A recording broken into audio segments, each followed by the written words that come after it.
नमस्कार दोस्तों, स्वागत है आपका हमारे YouTube चैनल में। भाग 1 और 2 आपने देखा, अब भाग 3 जिसमें हम सपना और संघर्ष की बात करेंगे। गांव की जिंदगी भले ही कठिन थी, लेकिन शहर की जिंदगी एक अलग ही जंग थी। दीपक बड़ा हो रहा था, 10वीं पास की, फिर 12वीं, और अब उसके दिल में एक सपना साफ साफ उभरने लगा था।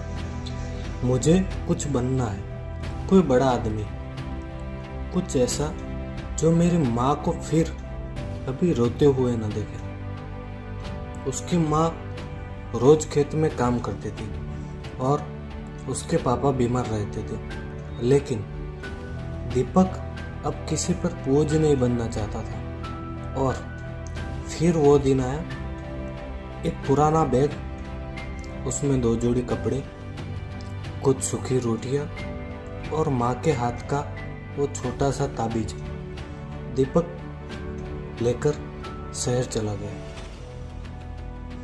शहर जहाँ कोई किसी को नहीं जानता था, जहाँ गाड़ियाँ भागती थी, लोग चिल्लाते थे और हर किसी के पास वक्त की कमी थी। दीपक ने एक छोटी सी खोली किराए पर ली। एक कोने में सोने की जगह, एक कोने में किताबें और बीच में उसकी हिम्मत। दिन में मजदूरी करता, ईंटें उठाता, रेत ढोता। रात में थककर जब सो जाता, तब दीपक सोने से पहले थोड़ी पढ़ाई कर लेता।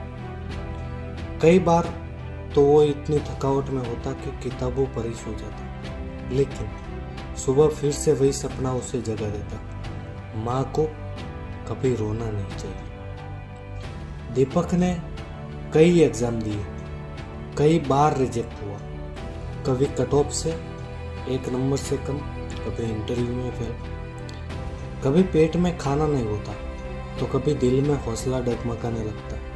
लेकिन जब जब वो हारने लगता, वो अपने मन में उस पेड़ को याद करता। वो आवाज फिर गूंजती, झुको बेटा पर टूटो मत। एक रात थक हार कर दीपक रो पड़ा और सामने आसमान की तरफ देख के बोला, कब तक यार, और कितना सहूं मैं। और जैसे उस पुरानी हवा की सरसराहट कानों में आई, जब तक जीत न मिल जाए बेटा, चलते रहो। शायद वो मोड़ अब आने वाला था जहां अंधेरे में एक रोशनी चमकने वाली थी, जहां दीपक को जिंदगी की सबसे सख्त ठोकरें लगती है, लेकिन वहीं से उसकी परीक्षा शुरू होती है। भाग 4 जल्दी डालेंगे। तब तक के लिए बने रहे हमारे साथ। चैनल को सब्सक्राइब करें, लाइक करें और अपने दोस्तों के साथ शेयर करें ऐसी मोटिवेशन स्टोरी के लिए।